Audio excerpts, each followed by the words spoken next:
الحمدللہ الذی ہدانا لہذا وما كنا لنهتدی لولا ان ہدانا اللہ اللہم صلی علی محمد وعلی آل محمد کما صلیت علی ابراہیم وعلی آل ابراہیم انک حمید مجید اللہم بارک علی محمد وعلی آل محمد کما بارکت علی ابراہیم وعلی آل ابراہیم انک حمید مجید۔ ساتھیو، دوستو، آج کا جو ویڈیو ہے یہ اس بارے میں ہے کہ قبروں میں جو بزرگ ہیں سوئے ہوئے، کیا وہ سنتے ہیں اور ہماری دعاؤں کو قبول کرتے ہیں اور مشکل کشائی وغیرہ کر سکتے ہیں یا نہیں۔ اس سلسلے کے اندر قرآن مجید کے اندر 3 واقعات ہیں، وہ میں پیش کروں گا۔ سب سے پہلے قرآن مجید کے اندر ایک قصہ ہے، او کالذی مر علی قریۃ، ایک بزرگ تھے یعنی نبی تھے، او کالذی مر علی قریۃ فہی خاویۃ علی عروشها قال انا یحیی ہذہ اللہ بعد موتها فاماتہ اللہ 100 عام ثم بعثہ قال کم لبثت قال لبثت یوما او بعض یوم قال بل لبثت 100 عام فانظر الی طعامک و شرابک لم یتسنہ۔ اللہ تبارک و تعالیٰ فرماتا ہے سورۃ بقرہ آیت نمبر 259 کے اندر، اور ایک نبی جس کو عموماً تفاسیر کے اندر نام ہے عزیر علیہ السلام، وہ گدھے پر اور ان کے ساتھ کھانا بھی تھا، سفر کے اندر جا رہے تھے تو ان کا ایک بستی سے گزر ہوا۔ وہ بستی تباہ شدہ بستی تھی۔ اس بستی والوں کو دیکھ کر دل کے اندر ہی سوچنا شروع کر دیا عزیر علیہ السلام نے کہ مرنے کے بعد ان کو اللہ سبحانہ و تعالیٰ کس طرح سے زندہ کرے گا۔ تو قرآن مجید کہتا ہے کہ فَأَمَاتَهُ اللَّهُ 100 عام، اللہ تبارک و تعالیٰ نے بھی اس کو جو ہے نا پیغمبر کو عزیر علیہ السلام کو موت دے دی۔ فَأَمَاتَهُ اللَّهُ 100 عام ثم بعثه قال کم لبثت، پھر اللہ تبارک و تعالیٰ نے اس کو 100 سال موت دینے کے بعد اٹھایا اور کہا کہ کتنا عرصہ رہے ہو اس حالت کے اندر۔ نبیوں کے ساتھ اللہ تعالیٰ کلام کرتا ہے، وہ کہتا ہے لبثت یوما او بعض یوم، میں تو ایک دن یا اس کی بھی کوئی گھڑی اس کنڈیشن میں حالت میں رہا ہوں۔ تو اللہ تعالیٰ نے بتایا اس کو، قال بل لبثت 100 عام، تو 100 سال رہا ہے اس کنڈیشن کے اندر۔ اور اپنے کھانے کی طرف دیکھ اور اپنے پینے کی چیزوں کی طرف دیکھ، اس میں کوئی بدبو وغیرہ اور اس میں کوئی تغیر پیدا نہیں ہوا۔ اس کے بعد آپ اپنے گدھے کو دیکھو تو وہ ہڈیاں بن چکا تھا۔ میرے بھائیوں اور دوستوں، اس قرآن مجید کی آیت کے ہمیں کیا معلوم ہوا؟ ہمیں یہی معلوم ہوا نا کہ ایک پیغمبر ہے۔ آج لڑائی اور جھگڑا اسی پہ ہوتا ہے نا کہ مرنے کے بعد وہ جو بزرگ ہے، دفن ہے، وہ سنتا بھی ہے یا نہیں سنتا۔ تو یہ اللہ تبارک و تعالیٰ نے قرآن مجید میں مختلف قصے اس لیے بیان کیے ہیں تاکہ ہم لوگوں کا عقیدہ درست ہو، عقیدہ پختہ ہو، اور عقیدہ اس طرح کا ہم بنا لیں جس طرح سے قرآن مجید ہمیں کہہ رہا ہے کہ لوگوں، اگر تمہارا عقیدہ قرآن کے مطابق ہوگا تو وہ قابل قبول ہوگا، اگر تمہارا عقیدہ قرآن مجید سے ہٹ کر ہوگا تو وہ عقیدہ یقیناً قبول نہیں ہوگا۔ تو قرآن مجید کے اندر اللہ سبحانہ و تعالیٰ نے بیان کر دیا کہ ایک پیغمبر ہیں، ان کو اللہ تعالیٰ نے موت، یہی عموماً دنیا کے اندر ہم دنیا کے اندر لڑتے ہیں نا، اسی بات پہ ہماری لڑائی ہوتی ہے۔ کوئی کہتا ہے کہ جو قبر کے اندر مدفون لوگ ہیں جن کے اوپر اللہ تبارک و تعالیٰ نے موت کو طاری کر دیا ہے، وہ سنتے ہیں، دوسرے لوگ کہتے ہیں نہیں سنتے۔ تو یہ قرآن مجید کی آیت اللہ تبارک و تعالیٰ نے قرآن مجید میں یہ بیان کر دی ہماری اصلاح کے خاطر کہ وہ لوگ جو پہلے ایک بندہ مر چکا تھا اور بزرگ تھا اور تھا بھی نبی، اس سے پوچھ لو کہ تم جب وفات پا چکے تھے، اللہ تعالیٰ نے تجھے جب موت دے دی تھی تو کیا تو اس کنڈیشن کے اندر سنتا تھا یا نہیں سنتا تھا؟ تو یہ واقعہ ہمیں ہمارے ان اختلافات کو دور کرنے کے لیے کافی اور شافی ہے۔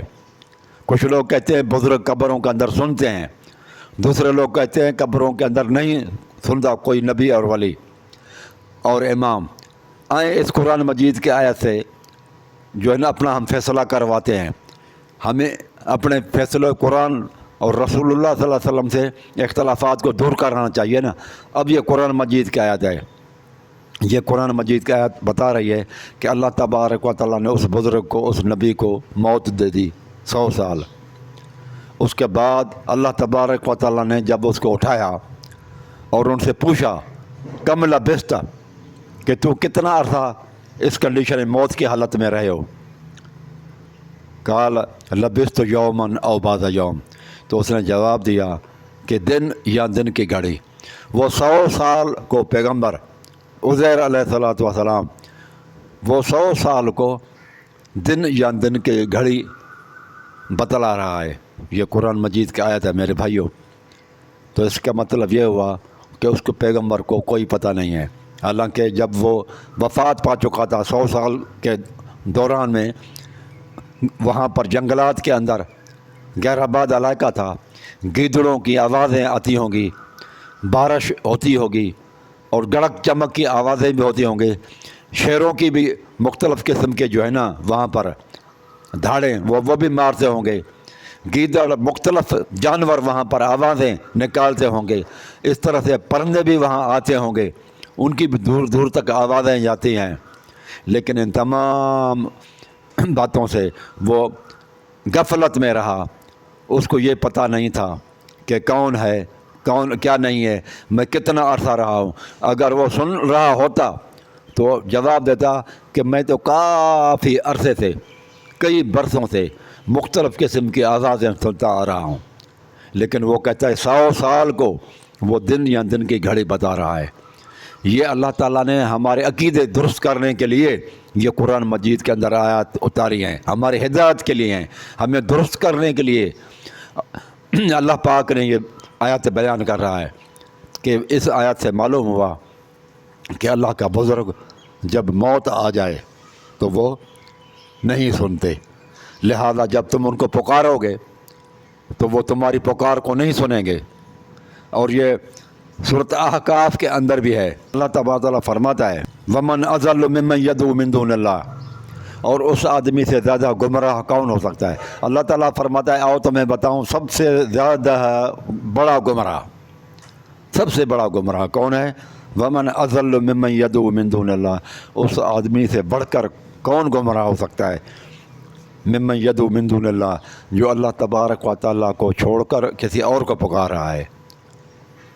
من لا یستجیب لہ الی یوم القیامت، وہ اس کی پکار کو قیامت تک نہیں سنے گا، جواب نہیں دے گا، اس کی دعائی کو قبول نہیں کرے گا، اس کی پکار کو اور اس کی مجبوری کو دور نہیں کرے گا، وہ جواب نہیں دے گا الی یوم القیامت، قیامت کے دن تک۔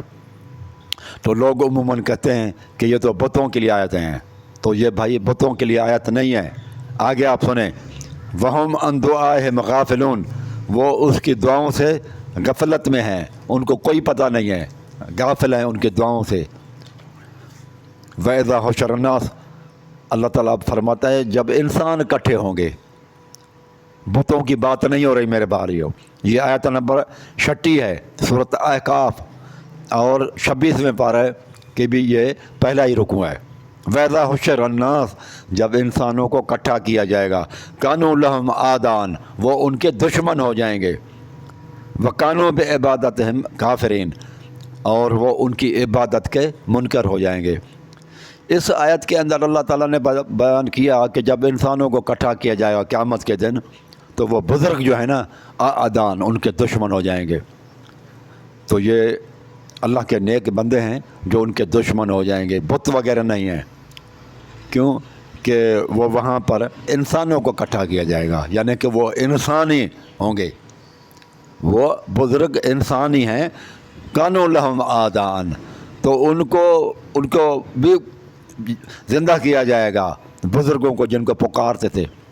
ایک تو یہ معلوم ہوا کہ جن کو اللہ کے علاوہ پکارا جاتا ہے وہ بت نہیں ہے، وہ انسان ہی ہے۔ اور دوسری اس آیت سے یہ بھی معلوم ہوا کہ وہ جو پکار ہے، جو ہم مرنے کے بعد کسی بزرگ کو جو ہے نا وہ پکارتے ہیں، اس کو اللہ تعالیٰ قرآن مجید میں کہ وَكَانُوا بِعِبَادَتِهِمْ كَافِرِينَ، وہ ان کی پکار کی جگہ پر اللہ تعالیٰ نے عبادت کا لفظ لایا، یعنی کہ وہ جو پکارتے ہیں ہم اللہ کے علاوہ نبیوں اور ولیوں کو اور بزرگوں اور اماموں کو، تو اللہ تعالیٰ فرماتا ہے یہ ان کی عبادت ہے۔ وَكَانُوا بِعِبَادَتِهِمْ كَافِرِينَ، وہ ان کی عبادت کے منکر ہو جائیں گے، بت نہیں بولتے، وہ انکار کریں گے عبادت کا۔ اس کا مطلب کہ وہ اللہ کے ولی اور بزرگ ہوں گے۔ یہ آیت نمبر 36 ہے جس میں اس پکار کو عبادت کہا گیا ہے۔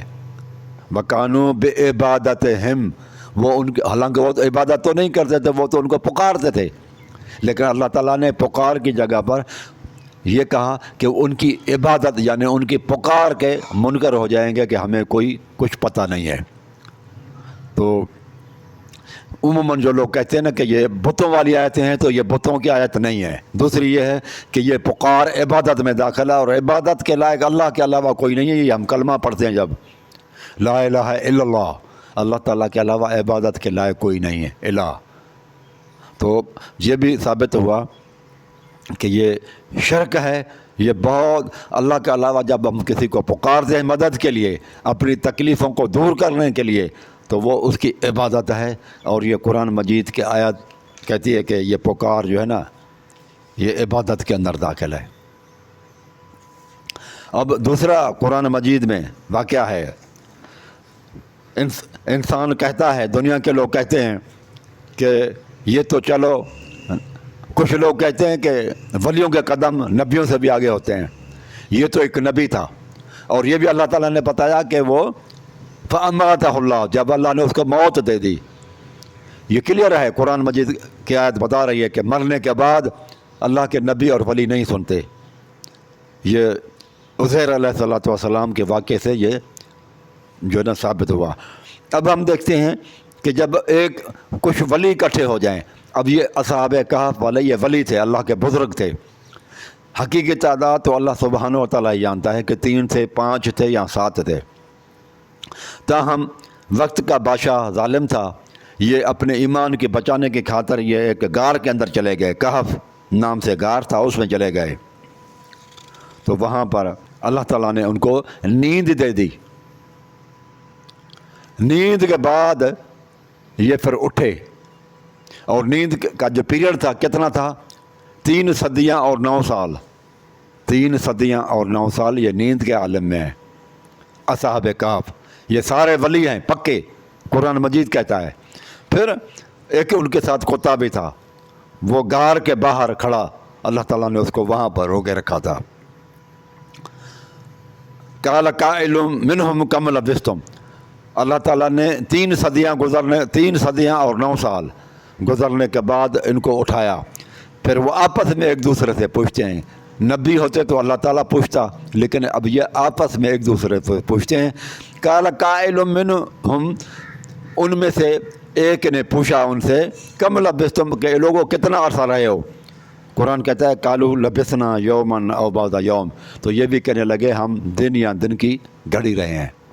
جبکہ اللہ سبحانہ و تعالیٰ قرآن مجید میں کہتا ہے کہ وَلَبِثُوا فِي كَهْفِهِمْ 300 سنین وازدادوا 9، یہ آیت نمبر سورۃ کہف کی آیت نمبر 25 ہے۔ سورۃ کہف کی آیت نمبر 25 ہے۔ وہ کہتے ہیں ہم تو وَلَبِثُوا فِي كَهْفِهِمْ، اللہ تعالیٰ فرماتا ہے وہ رہے ٹھہرے تھے غار کے اندر کہف میں 300 سنین وازدادوا 9، 309 سال، 3 صدیاں 9 سال، اس سے زیادہ ہے، قرآن کہتا ہے۔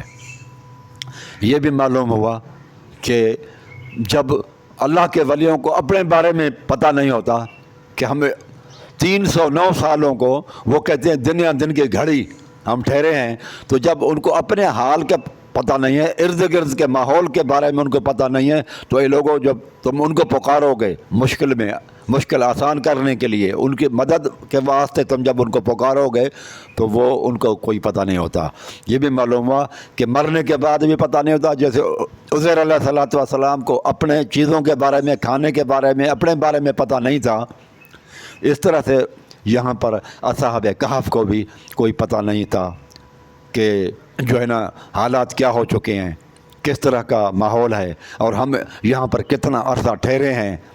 وہ 309 سالوں کو وہ دن یا دن کی گھڑی بتا رہے ہیں، قرآن مجید بتا رہا ہے کہ اس کا مطلب یہ ہوا کہ ان کو اپنے بارے میں علم نہیں ہے، تو دوسروں کے بارے میں وہ کیا مسائل وغیرہ حل کریں گے؟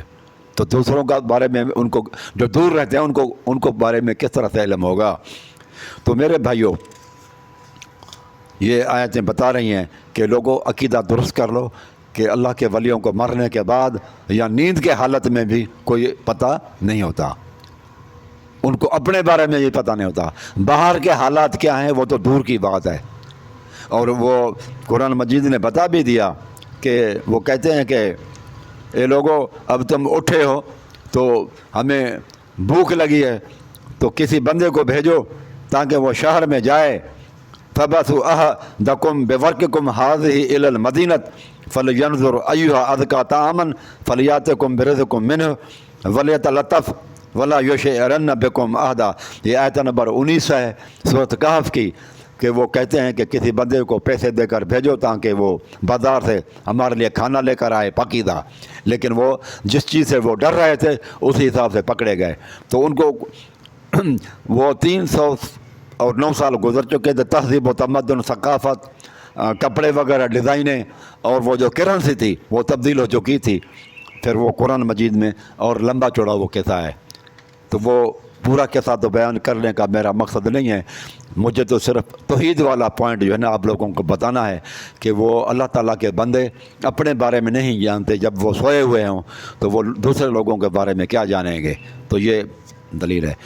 تیسرا قصہ قرآن مجید کے اندر میرے بھائیوں، وہ اللہ تعالیٰ فرماتا ہے کہ موسیٰ علیہ السلام نبی ہیں اور ان کے ساتھ ایک ولی ہیں، ساتھ ہیں، وہ سفر میں نکلے ہیں، مجمع البحرین، 2 دریاؤں کے سنگم کے پاس ان کو پہنچنا ہے، مچھلی بھنی ہوئی انہوں نے ساتھ لی ہوئی ہے، اور موسیٰ علیہ السلام ان کو کہتا ہے کہ میں چلتے جب دریاؤں کے سنگم پر پہنچ گئے، لیکن ان کو پتہ نہیں پڑا کہ ہم دریاؤں کے سنگم پر پہنچ چکے ہیں۔ وہاں پر وہ سو گئے موسیٰ علیہ السلام تھکاوٹ کی وجہ سے، اور ان کا جو ساتھی تھا وہ بھی سو گیا۔ پھر سونے کے بعد وہ اٹھے ہیں، سونے کے دوران میں وہ مچھلی بھنی ہوئی جو تھی وہ ان کے ساتھی کو تھی، موسیٰ علیہ السلام کو، وہ وہاں پر زندہ ہوئی ہے، مری ہوئی تلی ہوئی مچھلی، اور دریاؤں کے سنگم، دریا کے اندر وہ چلی گئی، راستہ بنا کے چلی گئی، یہ قرآن مجید کہتا ہے۔ لیکن اس نے وہ بھول گیا، وہ جو ہے وہ ساتھی موسیٰ علیہ السلام کا بھول گیا کہ اس کا ذکر موسیٰ علیہ السلام کے ساتھ کریں۔ آگے جب اور جگہ پر دریاؤں کے سنگم سے بھی آگے نکل گئے تو فلما جاوزا، قرآن مجید کہتا ہے سورۃ کہف آیت نمبر 62 ہے، جب وہ دریاؤں کے سنگم سے آگے نکل گئے، قال لفتیہ، تو اس نے اپنے نوجوان ساتھی سے کہا، آتنا غداءنا، او یار کھانا تو دے دو، لقد لقینا من سفرنا ھذا نصبا، ہم بہت تھک چکے ہیں اور بھوک بھی لگی ہے۔ تو انہوں نے پھر اس کو کہا کہ فإنی نسیت الحوت، میں تو بھول گیا آپ کا ذکر کرنا، وما انسانیہ الا الشیطان ان اذکرہ واتخذ سبیلہ فی البحر عجبا، وہ تو زندہ ہو کر وہ پانی کے اندر سرنگ بنا کے چلی گئی۔ جب ہم وہاں پر ٹھہرے تھے اور سوئے ہوئے تھے ایک منزل پر، تو وہاں پر مچھلی زندہ ہو کے چلی گئی تھی پانی کے اندر۔ تو موسیٰ علیہ السلام نے کہا یہی تو علاقہ تھا جہاں پر ہم نے کسی اللہ کے بندے سے ملنا تھا، اس کو عموماً لوگ کہتے ہیں خضر علیہ السلام۔ قال ذلک ما کنا نبغ، یہی جگہ تھی جہاں پر ہمیں پہنچنا تھا، ہمیں اللہ کی طرف سے حکم تھا، موسیٰ علیہ السلام نے کہا پھر قرآن کہتا ہے فرتدا علی آثارہما قصصا، تو موسیٰ علیہ الصلوۃ والسلام اور وہ دونوں پاؤں کے نشانات کو دیکھ کر واپس لوٹے اور بھوک کی حالت میں۔ تو اس آیت قرآن مجید سے بھی یہ ثابت ہوا۔ تیسرا یہ واقعہ ہے، موسیٰ علیہ الصلوۃ والسلام اور اس کے ساتھ ایک بزرگ ہے، ولی ہے ساتھ ہے، ایک نبی موسیٰ علیہ السلام، ان کے ساتھ ولی ساتھ ہے، ان کی مچھلی بھنی ہوئی چلی جاتی ہے اور وہ علاقے میں پہنچ چکے ہیں جہاں اللہ تعالیٰ تبارک و تعالیٰ ان کو حکم تھا کہ دریاؤں کے سنگم پر پہنچنا ہے، وہاں پر آپ سے ایک بندہ ملے گا، آپ کچھ وقت ان کے ساتھ گزاریں، لگائیں، تربیت آپ کی ہو۔ تو مجھے بتاؤ میرے بھائیوں، لیکن یہ موسیٰ علیہ الصلوۃ والسلام اور وہ اللہ کا ولی دونوں آگے نکل جاتے ہیں، ان کو پتہ نہیں ہوتا، ان کو پتہ نہیں ہوتا اور آگے نکل جاتے ہیں، پھر وہ پاؤں کے نشانات دے کر واپس لوٹتے ہیں۔ یہ اس قصے سے بھی پتہ چلا کہ موسیٰ علیہ الصلوۃ والسلام کو بھی اپنی منزل کا پتہ نہیں تھا۔ جب وہ نیند کی حالت میں تھے تو اس وقت ان کی مچھلی جو بھنی ہوئی مچھلی تھی، مری ہوئی تھی، وہ زندہ ہو کے چلی گئی۔ موسیٰ علیہ السلام کو بھی اپنی چیز کے بارے میں، موسیٰ علیہ الصلوۃ والسلام جو کہ ان کے ساتھ یوشع بن نون تھا، اس کے تھیلے سے زندہ ہو کے چلے گئی، تو اس کو اس کا پتہ نہیں پڑا جو ان کی اپنی چیز تھی۔ تو نیند کے حالت میں بھی نبی اور ولی کو اپنی چیز کے بارے میں پتہ نہیں ہوتا۔ تو یہ قرآن مجید بتا رہا ہے۔ تو یہ لوگوں، پھر تم جب ان کو پکارو گے دور دراز جگہوں سے، تو پھر تمہاری باتوں کو، تمہاری پکار کا ان کو کس طرح سے علم ہوگا؟ تو میرے بھائیوں، یہ کچھ قرآن مجید کے 3 میں نے واقعات بیان کر دیے۔ ایک عزیر علیہ السلام کا، دوسرا موسیٰ علیہ السلام اور اس کے ساتھی کا کہ ان کو اپنی چیزوں کے بارے میں بھی پتہ نہیں تھا، تو دوسروں کے بارے میں ان کو کیا علم ہوگا؟ اور تیسرا اصحاب کہف، یہ 2 قصے موسیٰ علیہ السلام اور اصحاب کہف کے واقعات سورۃ کہف سے میں نے لیے، اور وہ سورۃ بقرہ سے تھا، عزیر علیہ السلام۔ تو یہ پتہ چلا میرے بھائیوں ان 3 واقعات، ان 3 قصوں قرآن مجید سے کہ نبی اور ولی نیند کے حالت میں ہوں یا مر جائیں تو ان کو نہ اپنے بارے میں پتہ ہوتا ہے، علم ہوتا ہے، اپنی چیزوں کے بارے میں ان کی جانکاری نہیں ہوتی، تو پھر وہ جو دور لوگ رہتے ہیں، کچھ فاصلے پر دور ہوتے ہیں، تو وہ اگر وہ پکاریں گے ان کو، تو وہ ان کی دعاؤں کو اور پکاروں کو کیسے سنے گا؟ اور یہ بھی قرآن مجید سے ثابت ہوا میرے بھائیوں کہ سورۃ احقاف کی آیت نمبر 5 سے کہ یہ جو پکار ہے، تم جب بزرگوں کو پکارتے ہو مدد کے لیے مرنے کے بعد، تو یہ پکار جو ہے وہ عبادت ہے، یہ آپ لوگ ان کی عبادت کرتے ہو اور یہ کلمے کے خلاف ہے، لہذا یہ شرک ہے۔ تو جب شرک موجود ہو عقیدے کے اندر، تو میرے بھائیوں نہ نماز قبول ہوتی ہے، نہ عبادت قبول ہوتی ہے، نہ حج، نہ صدقہ، اور یہ جتنے بھی نیکی کے کام ہیں وہ سب کے سب زیرو ہو جاتے ہیں۔ وَإِن يُشْرِكْ بِاللَّهِ، جو اللہ تبارک و تعالیٰ کے ساتھ شرک کرتا ہے اور ان کو پکار کر ان کی عبادت کرتا ہے، فقد حرم اللہ علیہ الجنت، ان کے اوپر اللہ تبارک و تعالیٰ جنت کو حرام کر دیا۔ یہ جنت ان کے لیے حرام ہے، ہمیشہ وہ لوگ جہنم میں رہیں گے۔ لہذا اللہ تبارک و تعالیٰ کے علاوہ اور کسی کو آپ مدد کے لیے نہ پکاریں، دکھ سکھ کے اندر اللہ کو پکاریں، اللہ تعالیٰ کے ولیوں کو اور اللہ تعالیٰ کے بزرگ نبیوں کو پکارنا مدد کے لیے یہ شرک ہے، یہ ان کی عبادت ہے، اور یہ قرآن مجید کے ان 3 قصوں کے خلاف ہے۔ تو میرے بھائیوں اپنا عقیدہ اس طرح سے بنائیں جس طرح سے قرآن مجید کہتا ہے۔ اگر قرآن مجید سے ہٹ کر عقیدہ بناؤ گے تو وہ آپ لوگوں کی عبادت وغیرہ قبول نہیں ہوگی اور ایمان بھی قبول نہیں ہوگا، ضائع ہو جائے گا۔ محنت کریں اور وہ ضائع ہو جائے، ایک بندہ محنت بھی نہ کرے تو اس کو اتنا دکھ نہیں ہوتا، لیکن آپ لوگ عبادت بھی کریں، اللہ تبارک و تعالیٰ کے خاطر نمازیں بھی پڑھیں، اور اس کے بعد پھر یہ آپ کے سارے اعمال برباد ہو جائیں، تو یہ اس کو دکھ زیادہ ہوتا ہے کہ یار میری محنت رائگان ہو گئی۔ تو اپنی محنتوں کو بچائیں اور رائگان نہ ہونے دیں، اور شرک سے اپنے آپ کو بچائیں میرے بھائیوں۔ تو یہ آج بس اتنا ہی کچھ۔ اقول قولی ھذا استغفر اللہ استغفر اللہ استغفر اللہ۔